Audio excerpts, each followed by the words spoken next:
Good morning সকলকে। আজকে আবার একটা নতুন ব্লগ নিয়ে চলে এসেছি। আর আজকে সানডে, তো প্রথমে তো আমার নাচের ক্লাস আছে, সেটা নিয়ে নেব। আর তারপরে রেডি হয়ে লাঞ্চ করে রেডি হয়ে বেরোবো, কারণ সায়নের একটা গানের প্রোগ্রাম আছে, তো সেখানে যাব। সেখান থেকে তারপরে হয়তো বিকাজ যদি তাড়াতাড়ি হয়ে যায় আমরা খুব তাড়াতাড়ি চলে যাব। আর প্রোগ্রামটাও তাড়াতাড়ি আরম্ভ হচ্ছে, যেরকম নর্মালি প্রোগ্রাম 6টায় আরম্ভ হয় বা 5টার থেকে হয়, আমরা দেখে থাকি। আজকে প্রোগ্রামটা 3:30 থেকে না 4টার থেকে আরম্ভ হয়ে যাবে।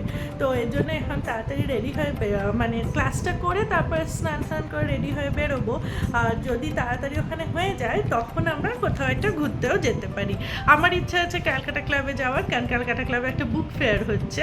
আর যেহেতু আমার বই পড়তে ভালো লাগে, তো আমার যাওয়ার ইচ্ছা আছে। জানি না ওদের কী প্ল্যানিং আছে বা অন্য কিছু ভেবে রেখেছে কিনা, তো যা যা হবে আপনাদের সাথে শেয়ার করব। আর যদি আমার ব্লগটা ভালো লাগে, রিকোয়েস্ট করছি পুরো ব্লগটা দেখবেন। আর যদি আমার ব্লগটা ভালো লাগে তাহলে প্লিজ আমার চ্যানেলটা সাবস্ক্রাইব করবেন। এখন যাব ব্রেকফাস্ট করতে। আজকের ব্রেকফাস্টে ছিল ব্রেড, তার সাথে ছিল অমলেট, মাশরুম স্টাফড অমলেট আর লেমন টার্ট। এই যে স্নান সেরে এলাম, এবার একটু রেডি হয়ে নেব, তারপরে লাঞ্চ করতে যাব, কারণ এখনও হয়তো রান্না হয়নি। তাই আমি আগে একটু একটা শাড়ি পরবো আজকে, তো শাড়িটা পরে নিই, তারপরে যাব লাঞ্চ করতে। এই দেখুন নাদুস ঘুমোচ্ছে না, ওই যে লেজ নাড়াচ্ছে, ও শুয়ে শুয়ে রিল্যাক্স করছে এইভাবে।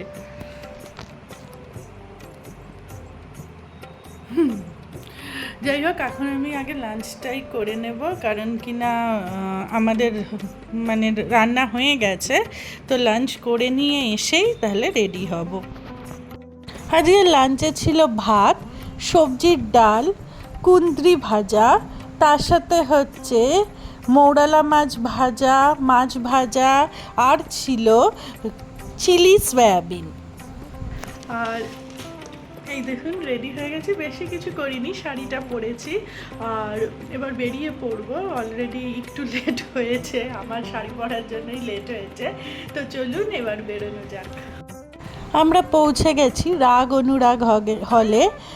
আর হলটা এমনিতে খুব সুন্দর, ছোটোর মধ্যে গানের অনুষ্ঠানের জন্য বেশ ভালো, কোজি একটা হল। এসি রয়েছে, সব রকম সুবিধে রয়েছে। এখনও অনেকে এসে পৌঁছয়নি, তো আমরা চলে এসেছি টাইমের আগেই। আমি ভেবেছিলাম দেরি হবে, বাট এখনও প্রোগ্রামও আরম্ভ হয়নি, সব রেডি করছে সবাই। তো প্রোগ্রাম আরম্ভ হলে যখন সায়নের গান হবে আমি খানিকটা আপনাদের সাথে শেয়ার করব। সায়নের গানের খানিকটা মুহূর্ত আপনাদের সাথে শেয়ার করলাম।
আমার গানের পরে আজকে আমরা এসেছি ক্যালকাটা ক্লাবে।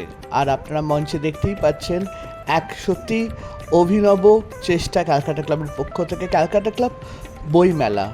আর বসেছিলেন শ্রী শীর্ষেন্দু মুখোপাধ্যায়, বিখ্যাত সাহিত্যিক শীর্ষেন্দু মুখোপাধ্যায়কে দেখেই সবসময় মনটা এক অদ্ভুত আবেগে বিমূঢ় হয়ে যায়। আর আমরা ভাবলাম যে খানিকক্ষণ এখানে বসে থেকে চলে যাই স্ট্রেট বইমেলার দিকে। প্রচুর প্রচুর পাবলিকেশনস এসেছিলো। আমরা যখন এখানে এলাম তখন ঘরটা খানিকটা ফাঁকা ছিল, তার কারণটা হচ্ছে ম্যাক্সিমাম লোকই তখনও ওই প্রেস কনফারেন্সে ছিলেন। আর আমরা এই ফাঁকা অবস্থায় চট করে দেখে ফেললাম কোন কোন পাবলিকেশনসের বইগুলো আছে। দেশ পাবলিকেশনস থেকে শুরু করে আনন্দ পাবলিকেশন, হেন বড় বড় পাবলিকেশন হাউস নেই যাদের বই এখানে আছে।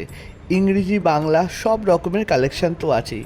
বিভূতিভূষণ বন্দ্যোপাধ্যায়, মানিক বন্দ্যোপাধ্যায় থেকে শুরু করে রবীন্দ্রনাথ, শরৎচন্দ্র, শরদিন্দু, শীর্ষেন্দু, সঞ্জীব, সমরেশ মজুমদার থেকে শুরু করে সবার বইয়ের কালেকশন দেখতে পেলাম। ভীষণ ভালো লাগছিল বইমেলায় এসে। সত্যি বই সেই ছোটোবেলা থেকে দেখলেই মনটা কীরকম অন্যরকম হয়ে যায়। ইংরেজি বইয়েরও অনেক কালেকশন ছিল, অনেক বড় বড় লেখকের এখানে বই পাওয়া যায়। ডন ব্রাউন থেকে শুরু করে সব রকমের বই, সিডনি শেলডন, আর্থার হ্যালি এবং সব বড় বড় লেখকদের বই কিন্তু এখানে আছে। তাছাড়া বিখ্যাত বাঙালি চরিত্র ফেলুদা, টেনিদা, ব্যোমকেশ, ঋজুদা থেকে শুরু করে টুনটুনির গল্প, পটলা সমগ্রহ, মশগুল থেকে শুরু করে আবুল তাবুল থেকে শুরু করে বাচ্চাদের বিভিন্ন গল্প, রামায়ণ, মহাভারত সব কিছুই ছিল এখানে। খুব সুন্দর এই বইমেলা এবং তার সঙ্গে ছিল কিন্তু 20% ছাড়। এখানে মধুমন্তী এবং আমি দুজনেই ডিসাইড করতে পারছিলাম না কোন বইগুলো কিনবো। আধ্যাত্মিক বইয়েরও দেখলাম একটা বিশাল কালেকশন আছে।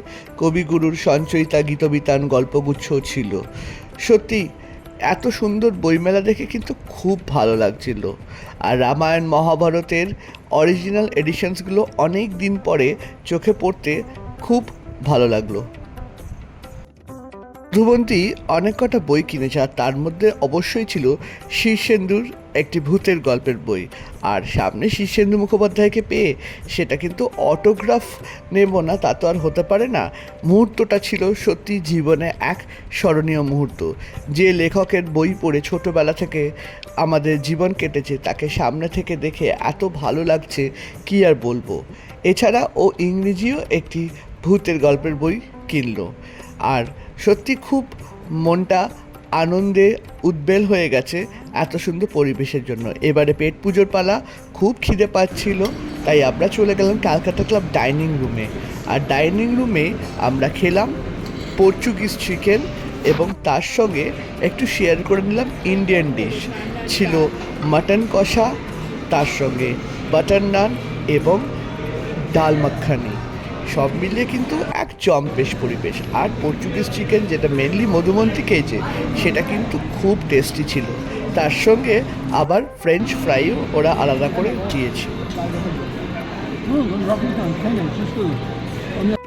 একটা সুন্দর সন্ধে কাটিয়ে ডিনার সেরে এবার বাড়ি ফেরার পালা। আজকের ব্লগটা যদি আপনাদের ভালো লাগে তাহলে প্লিজ আমার চ্যানেলটা সাবস্ক্রাইব করবেন আর লাইক কমেন্ট করতে ভুলবেন না। আজকের মতন ব্লগটা এখানেই শেষ করছি। সকলে ভালো থাকবেন। Good night, tata.